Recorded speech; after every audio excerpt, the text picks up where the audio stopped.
Hello, welcome to CET 4884. In this session, we will learn about information security education, training, and awareness as a control measure that reduces accidental security breaches and increase organizational resistance to many other forms of attack. In addition, we will discuss contingency planning components, incident response planning, disaster recovery planning, and business continuity planning. Finally, the session will examine the integration of security into the traditional systems development lifecycle to ensure that systems developed in-house comply with the desired security profile.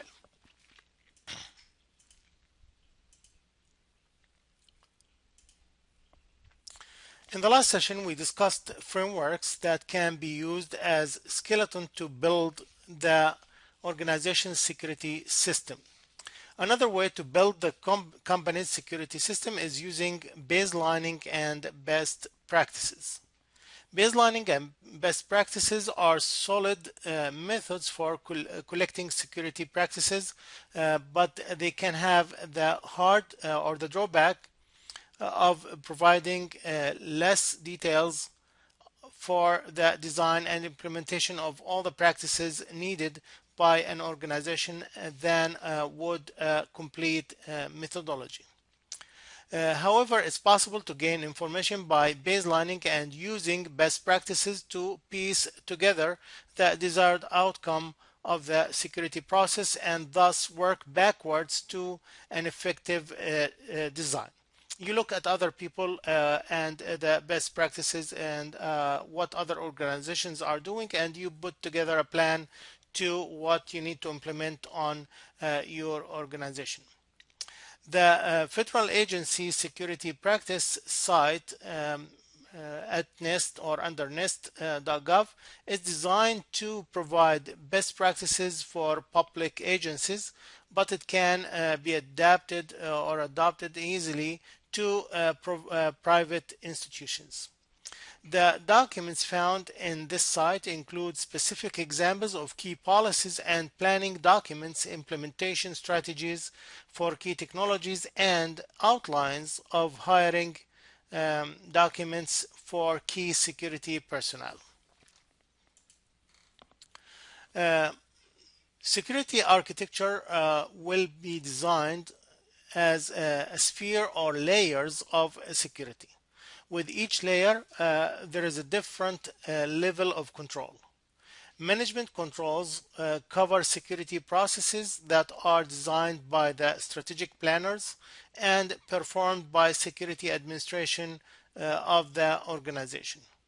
Management controls address the design and implementation of the security planning process and security program management.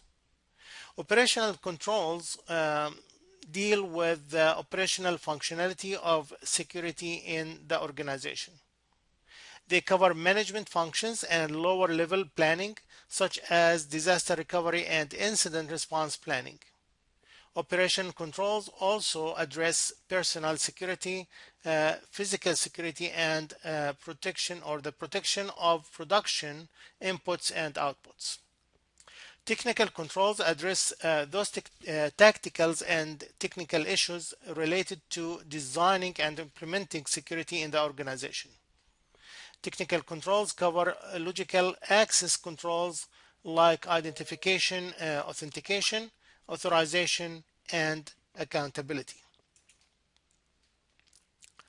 This figure shows the sphere of security, which is the foundation of a security framework.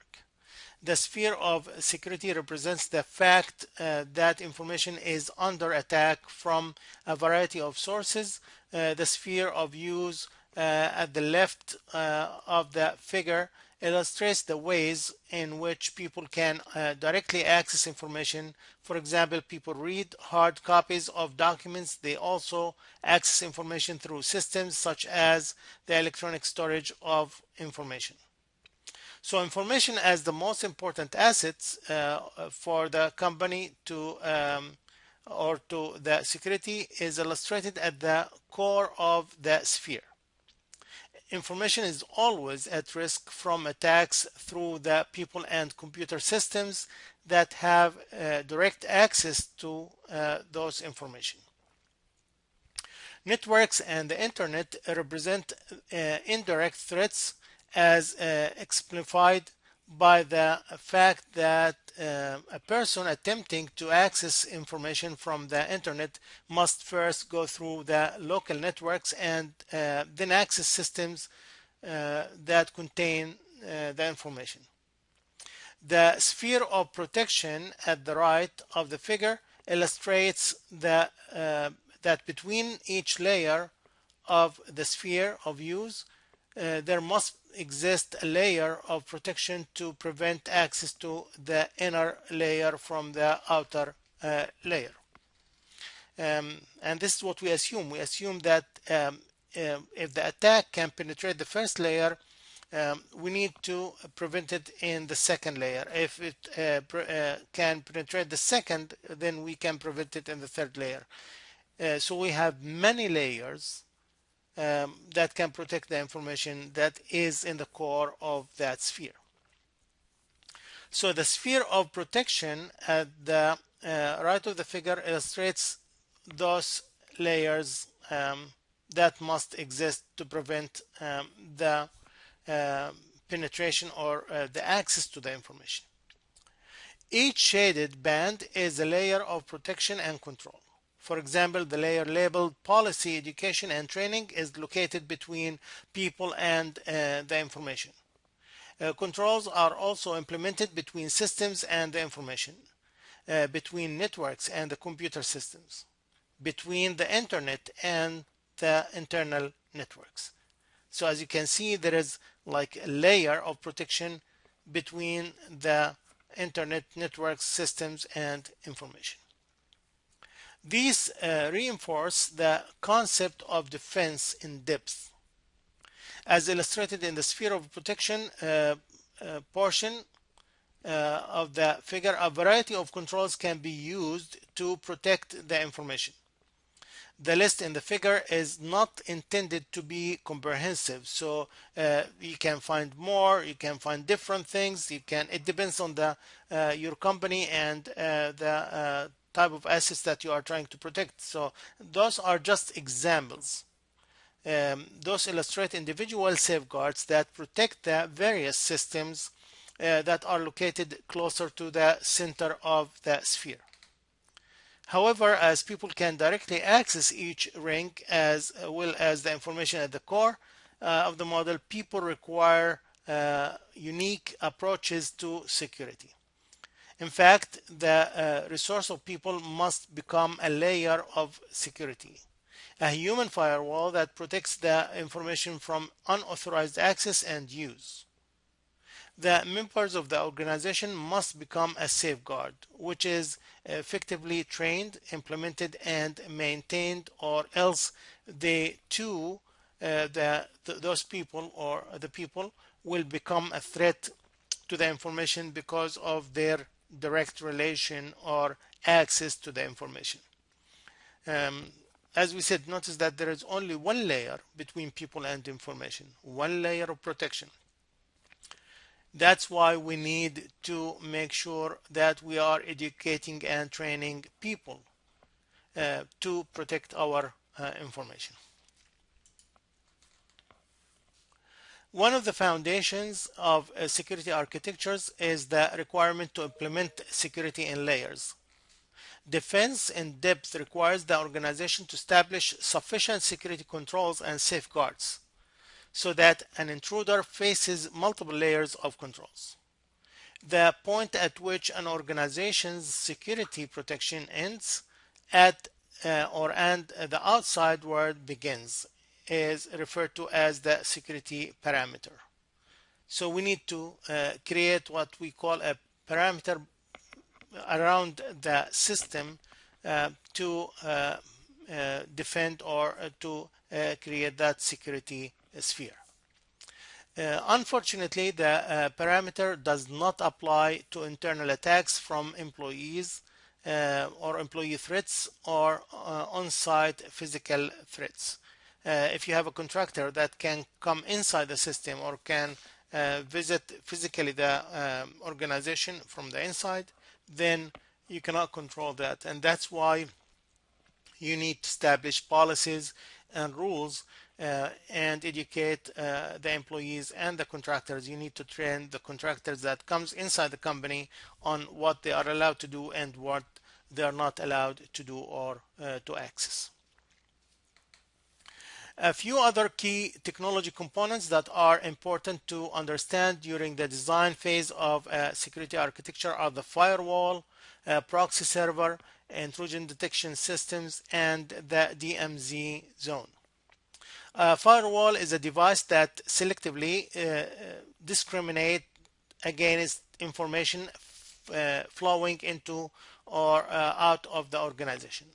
A firewall is usually a computing device or specially configured computer that allows or prevents information from entering or exiting the defined area based on a set of predefined rules. So you configure it in a way that will allow some information and or people, and not allow other unauthorized attacks or unauthorized people to enter or to get access to the information. So the firewall can be a hardware, can be a software, can be a combination of both. The most important thing is to create that firewall that will not allow unauthorized people to access the system or attacks to get to the system. The DMZ is the demilitarized zone.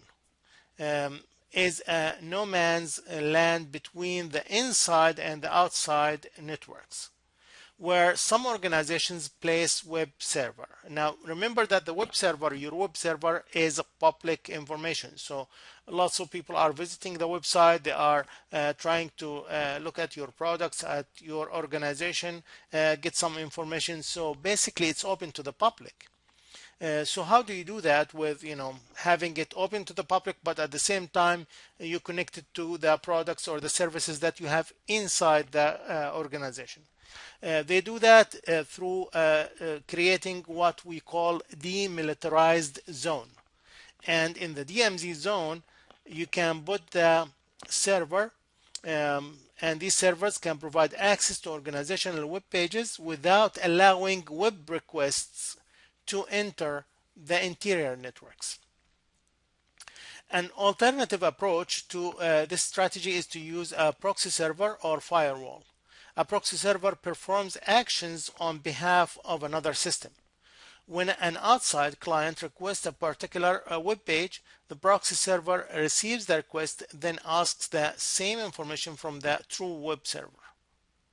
In an effort to detect an unauthorized activity within the inner network or on individual machines, an organization may wish to implement intrusion detection systems, or what we call IDSs.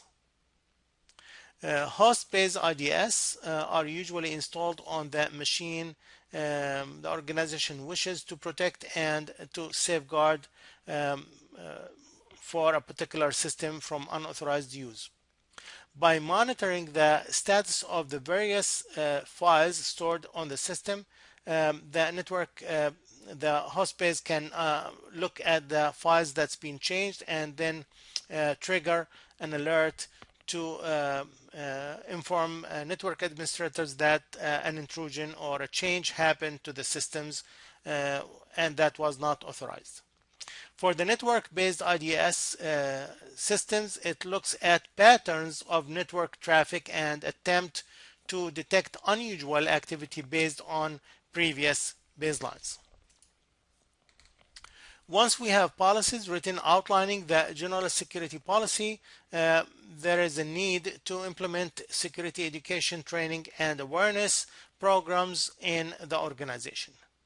The what we call as SETA program is a control measure designed to reduce the incident and or incidents of accidental security breaches by employees.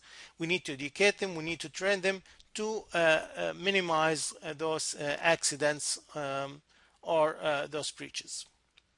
The SETA programs are designed to supplement the general education and training programs in place to educate staff on information security.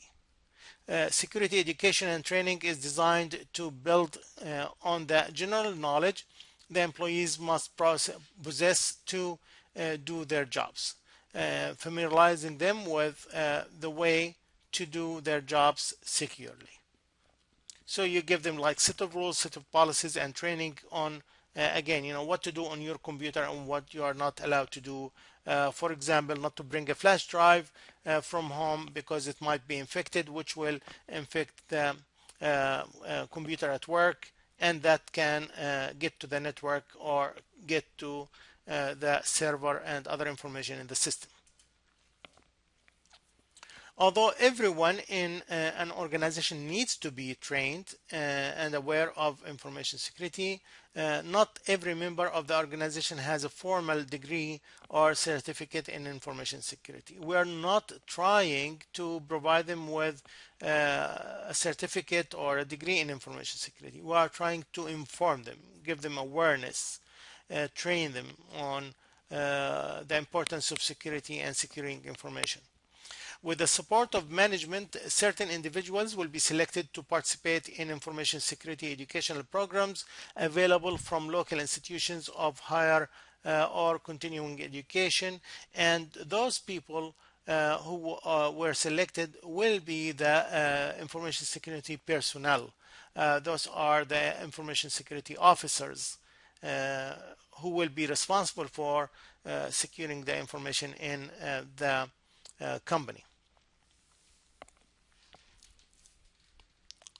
Actually, Daytona State College is one of the institutions in the area that provides a formal coursework in information security, and you can take a certificate in information security within the institution.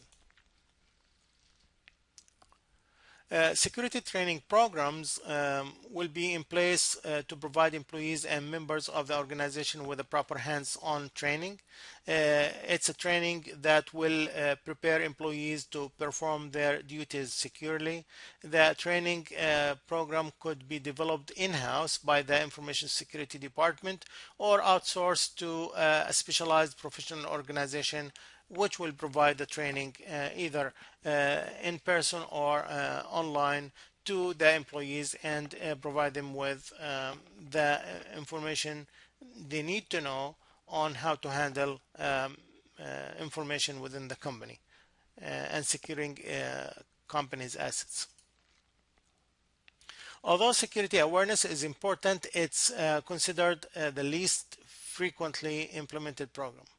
It does not have to be a complicated or expensive program, but can be designed to keep information security at the employees' minds on a daily basis. The goal is to keep information security in the user's minds and to stimulate the employees to care about security. If the program is not actively implemented, employees begin to tone out or zone out, and the risk of employees or employee accidents and failures will increase. Although the organization have the security education training and awareness in place, incidents might happen. Natural disasters might occur. The organization must have an incident response and disaster recovery plans.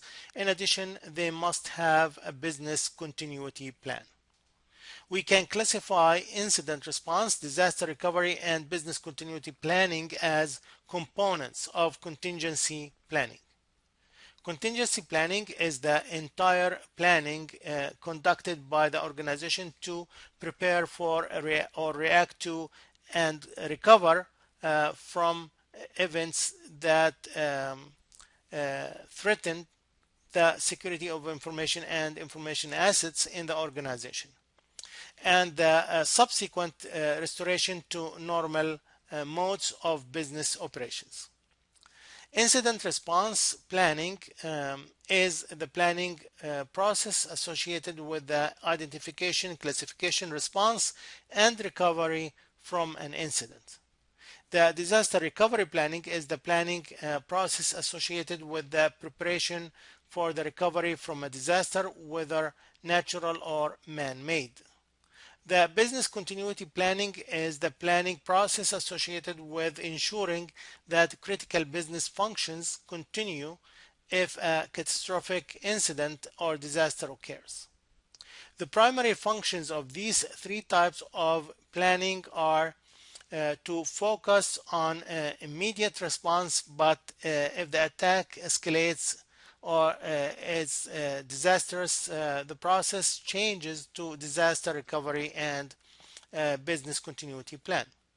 The disaster recovery planning typically focuses on restoring systems after disasters occur, and as such, it's closely associated with the business continuity plan. And the business continuity plan occurs concurrently with the disaster recovery plan when the damage is major or long term, requiring more sophisticated restoration of the information and information resources. This figure shows the components of the contingency planning, and as we can see, we look at the business impact. We analyze the impact on the company, and based on that, we can deploy if it's incident response or the disaster response, recovery, or business continuity. And usually, like we said, the disaster recovery with the business continuity is usually attached to each other.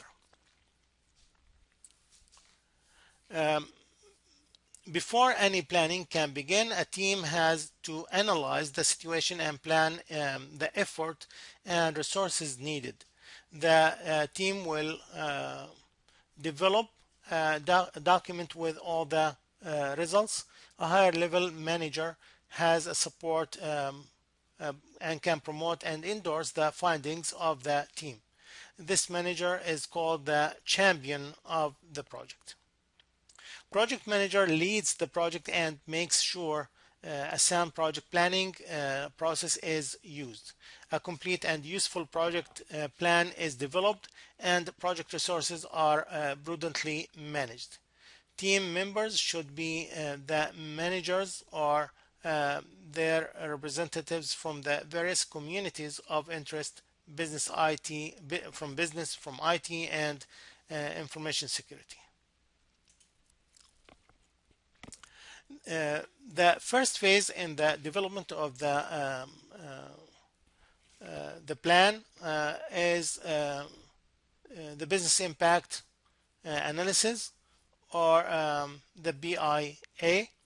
The business impact analysis is an investigation and assessment of the impact that various attacks can have on the organization, and takes up where the risk assessment process leaves off.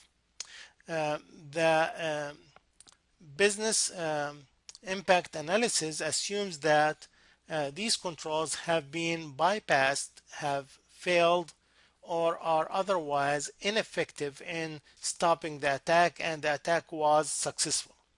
The question asked at this point is, if the attack succeeds, what do we do then? So the team will conduct or who's conducting the business impact analysis will go through the stages of threat attack identification, business unit analysis, attack success scenarios, potential damage assessment, and subordinate plan classification. Threat attack identification and prioritization will continue after that, when we have, most of organizations have already performed the tasks of identifying and prioritizing threats. All that is required now is to update the threat list with the latest developments and add one additional piece of information, the attack profile. An attack profile is a detailed description of the activities that occur during an attack. Must be developed for every serious threat the organization faces, and are used to determine the extent of damage that could result to a business unit if the attack were successful. The business unit analysis is the second major task within the business impact analysis, and is the analysis and prioritizing of business functions within the organization. The intent of this task is to identify the functional areas of the organization and prioritize them to determine which are the most vital to the continuation of operation of the organization. Efforts in function analysis focus on the result of a prioritized list of various functions the organization performs. Now we move then to the attack success scenario development. What if there was success in the attack? So now the business impact analysis team must create a series of scenarios depicting the impact of a successful attack from each threat that could have on each prioritized functional area, with details on the method of attack, the indicators of the attack, and the broad consequences. Then attack success scenarios with more detail are added to the attack profile, including alternate outcomes describing a best, worst, and most likely case that could result from each type of attack on this particular business functional area. Then we have the potential damage assessment. We need to assess that potential damage on the organization. So from the attack success scenarios that been developed, the business impact analysis team must estimate the cost of the best, worst, and most likely cases. The final result is referred to as the attack scenario end case. The subordinate plan classification, once the potential damage has been assessed and each end case has been evaluated, a subordinate plan must be developed or identified from among existing plans already in place. These subordinate plans will take into account the identification of reaction to and recovery from each attack scenario. An attack scenario end case is categorized as disastrous or not. The qualification or the qualifying difference is whether or not an organization is able to take effective action during the event to combat the effect of the attack. Incident response planning covers the identification of, classification of, and response to an incident. So the incident response plan is made up of activities that are to be performed when an incident has been identified. An incident is an attack against an information asset that possesses a clear threat to the confidentiality, integrity, or availability of information resources. Attacks are only classified as incidents if they have the following characteristics. If they are directed against information assets, if they have a realistic chance of success, or could threaten the confidentiality, integrity, or availability of information resources. The incident response is the set of activities taken to plan for, detect, and correct the impact of an incident on information resources. Planning for an incident requires a detailed understanding of the scenarios developed for the business information architecture. The predefined responses enable the organization to react quickly and effectively to the detected incident. This assumes two things. The organization has an incident response team, and the organization can detect the incident. The incident response team consists of those individuals who must be present to handle the systems and functional areas that can minimize the impact of an incident as it takes place. The designated incident response teams act to verify the threat, determine the appropriate response, and coordinate the actions necessary to deal with the situation. The military process of planned team responses can be used in an incident response.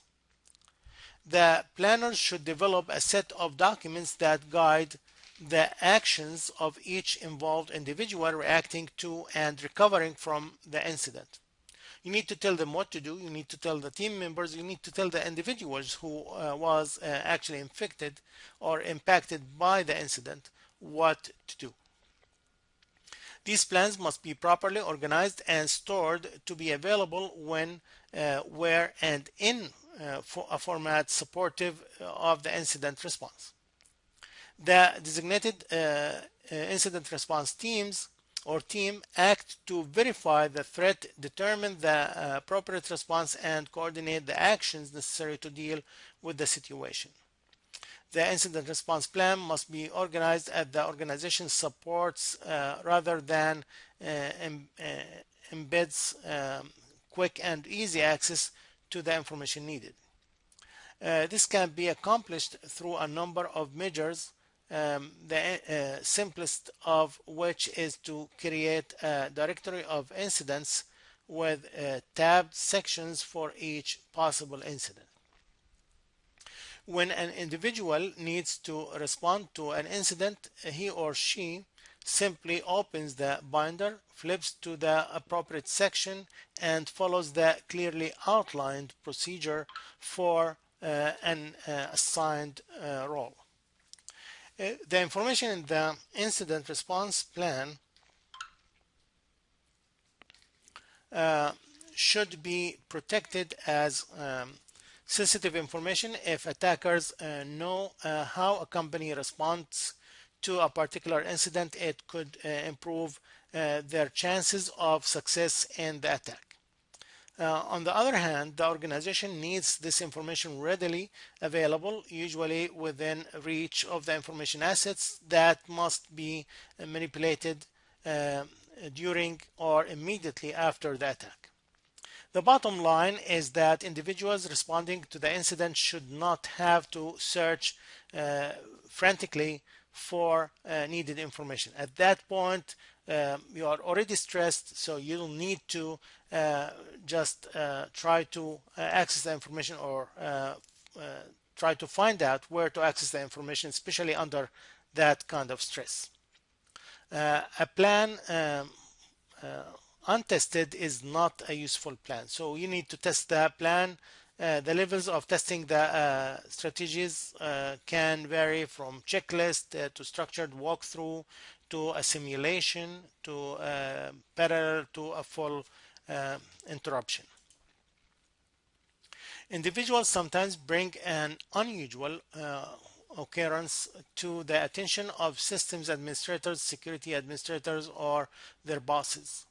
The most common occurrence is complaint about technology support often delivered to the help desk. The mechanisms that could potentially detect an incident include intrusion detection system, both host-based and network-based, maybe virus detection software, systems administrators, and even end user. Only by carefully training the user, the help desk and all security personnel on the analysis and identification of attacks can the organization hope to quickly identify and classify an incident. Once an attack is properly identified, the organization can effectively execute the corresponding procedures from the incident response plan. Incident classification is the process of examining a potential incident or accident or incident candidate and determine whether or not the candidate constitute an actual incident. When does an incident become a disaster? The organization is unable to mitigate the impact of an incident during the incident, or the level of damage or destruction is so severe the organization is unable to quickly recover. The difference may be subtle. So it's up to the organization to decide which incidents are to be classified as disasters and thus receive the appropriate level of response. Incident reaction consists of actions outlined in the IRP plan, the incident response plan, that guide the organization in attempting to stop the incident, mitigate the impact of the incident, and provide information for recovery, for the recovery from the incident. In reacting to the incident, there are a number of actions that must occur quickly. These include notification of key personnel, assignment of tasks, and documentation of the incident. One of the most critical components of incident reaction is to stop the incident or contain its scope or impact. However, sometimes situations prevent the most direct measures associated with simply cutting the wire. Before an incident can be contained, the affected areas of the information and information systems must be determined. In general, incident containment strategies focus on two tasks: stopping the incident and recovering control of the systems. The organization can stop the incident and attempt to recover control through a number of strategies. If the incident first originates outside the organization, the simplest and most straightforward approach is to sever the affected circuit, or is using compromised accounts. The accounts can be disabled. Is coming in through a firewall. The firewall can be reconfigured to block that particular traffic, or if it's using a particular service or process, that process or service can be disabled temporarily. Or is it using the organization's systems to propagate itself, and you can take down that particular application or server.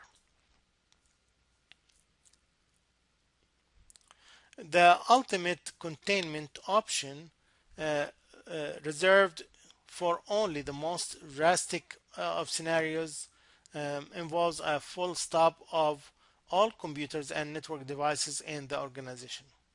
The bottom line is that containment consists of isolating the channels, processes, services, or computers and removing the losses from the source of the incident. Once the incident have been contained and control of the systems regained, the next stage is recovery. As with reaction to the incident, the first task is to identify the human resources needed for the recovery and launch them into action. The full extent of the damage must be assessed. The process of the computer forensics entail determining how the incident occurred and what happened. The organization repairs vulnerabilities, addresses any shortcomings and safeguards, and restores the data and services of the system. Part of the incident response planning is to assess the damage caused by the incident and what needs to be done to fix it. To perform the assessment, the incident team needs to review system logs, intrusion detection logs, configuration logs, and documents. In addition, the team will review documentation from the incident response and the results of the detailed um, assessment of the systems and data storage. Based on this information, the incident response team must begin to examine the current state of the information and systems and compare them to a known state. Related to the task of the incident damage assessment is the field of computer forensic. Computer forensics is the process of collecting, analyzing, and preserving computer-related evidence.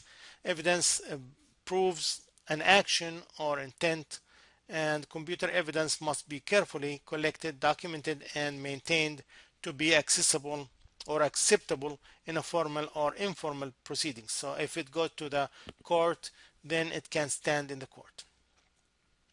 Circumstances requires that individuals who look for the damage receive special training should it be determined that the incident is part of a crime or may result in a civil action for that attack.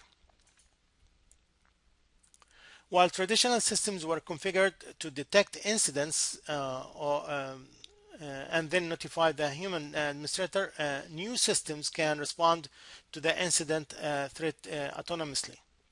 These systems referred to as trap and trace use a combination of resources to detect an intrusion and then trace incidents back to their resources. Unfortunately, some less reliable administrators might even be tempted to back hack or hack into a hacker system to find out as much as possible about the hacker. The problem is that the hacker may actually move into and out of a number of organization systems and be tracking the hacker. Administrators may wander through other organization systems. The trap portion frequently involves the use of honeypots or honey nets. Honeypots are computer servers configured to resemble production systems. If a hacker stumbles into the system, alarms are set off and the administrator is notified.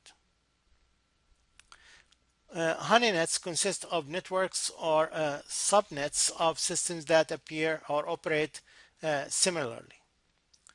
Enticement is the process of attacking or attracting attention to a system by placing tantalizing bits of information in key locations. Entrapment is the action of lowering an individual into committing a crime to get a conviction. Enticement is legal and ethical, while entrapment is not. Entrapment is not. Disaster recovery planning is planning the preparation for and recovery from a disaster, whether natural or man-made. The contingency planning team must decide which actions constitute disasters and constitute incidents. At the time that a decision is made and the situation is classified as a disaster, the organization may change how it's responding and take action to secure its most valuable assets to preserve value for a longer term, even at the risk of more disruption in the immediate term. Again, the key emphasis of the disaster recovery plan is to reestablish operations at the primary site, the location at which the organization performs its business. The goal is to make things whole or as they were before the disaster. Business continuity planning outlines reestablishment of the critical business operations during a disaster that impacts operations at the primary site. If there was a major impact on the current location of the business and operations cannot be continued, there must be a plan to allow the business to continue to function. Managers will include in the business continuity plan a continuity strategy that integrates off-site data storage and recovery functions. There are a number of strategies that an organization can choose from when planning for business continuity. The determining factor in selecting or selection between these options is usually cost. The general in general there are three exclusive options: hot sites, warm sites, and cold sites. There are three shared functions: a time share a hot, warm, or cold site that is leased in conjunction with a business partner or sister organization. Service bureaus, an agency that provides a service for a fee, or mutual agreement contracts between two or more organizations that specifies how each will assist the other in the event of a disaster. To get offsite disaster data storage types of sites up and running quickly, the organization must have the ability to port data into the new site's system. There are a number of options for getting operations up and running quickly, and some of these options can be used for purposes other than restoration or continuity. These include electronic vaulting, the bulk batch transfer of data to an off-site facility, remote journaling, the transfer of live transactions to an off-site facility. Only transactions are transferred, not archived data. The transfer is real-time.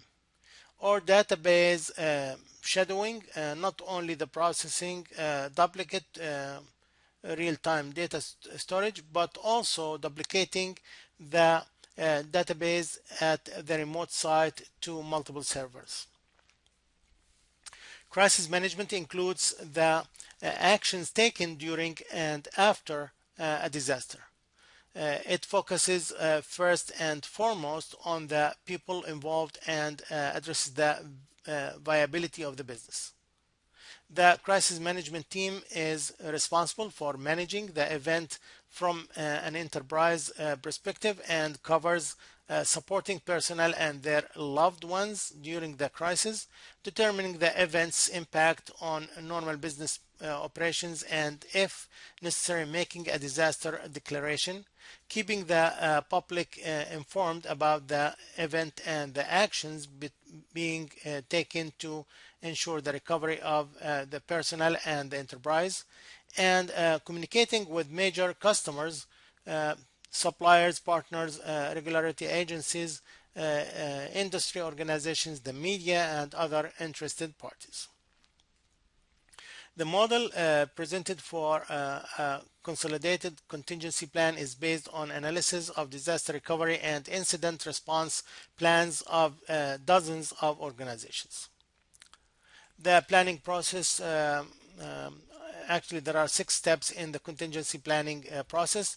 First, we need to identify the mission or business critical functions, identify the resources that support the critical functions, anticipating potential contingencies or disasters, selecting contingency planning strategies, implementing the contingency strategies, testing and revising the strategy as we go. Every year there are new threats, new weaknesses, different vulnerabilities, and every year has to be updated and has to be tested. The planning document will include before, during, and after the incident. So before the incident, we have a draft those tasks that must be performed to prepare for the incident. These are the details of the data backup schedules, the disaster recovery preparation, training schedules, testing plans, copies of services agreements, and business continuity plans, if any. During the incident, we develop and document the procedures that must be performed during the incident, group procedures, and assign to individuals. Each member of the planning committee begins to draft a set of function-specific procedures. After the incident, we develop the procedures that must be performed immediately after the incident has ceased. Again, we separate functional areas, maybe that will be developed or developed different procedures than the other areas. Finally, the incident response portion of the plan is assembled sections detailing the organization's DRP and business continuity plan efforts are placed after the incident response sections. Then we have critical information as outlined in these planning sections are recorded, including information on alternate sites, etc. As indicated in the before the incident section applicable to the disaster recovery and business continuity efforts, multiple copies for each functional area are created, cataloged, and signed out to responsible individuals. There may come to a time when it has determined that the incident at hand exceeds the violation of policy and constitutes a violation of law. The organization may determine that involving law enforcement is necessary at that point, but there are several questions that must be answered first. When should the organization get law enforcement involved? What level of law enforcement agency should be involved, local, state, or federal? What will happen when the law enforcement agency is involved? Now remember, and we'll talk about that in a minute, but remember, once they take control, you might not have any additional control on the organization. So some of these questions are best answered by the organization's legal department. Involving law enforcement agencies has both disadvantages and advantages. As an advantage, the agencies may be much better equipped at processing evidence than a particular organization than in-house processing. Unless the security forces in the organization have been trained in processing evidence and computer forensic, they may do more harm than good in extracting the necessary information to legally convict a suspected criminal. Law enforcement agencies are also prepared to handle the warrants and subpoenas necessary to document a case. They are also adept at obtaining statements from witnesses, affidavit, and other required documents. Law enforcement personnel can be security administrators' greatest ally in the war on computer crime. It's therefore important to get to know your local and state counterparts before you have to make a call announcing a suspected crime. On the downside, once a law enforcement agency takes over a case, the organization loses complete control over the chain of events, the collection of information and evidence, and the prosecution suspects. The organization may not hear about the case for weeks or even months. And equipment or equipment that are vital to the organization's business may be tagged as evidence to be removed, stored, and preserved until it can be examined for possible support for the criminal case, which might impact major business functions. However, if the organization detects a criminal act, it's legal obligation to involve the appropriate law enforcement officials in the incident. So that will be all for this session. If you have any questions, please let me know. Have a great day.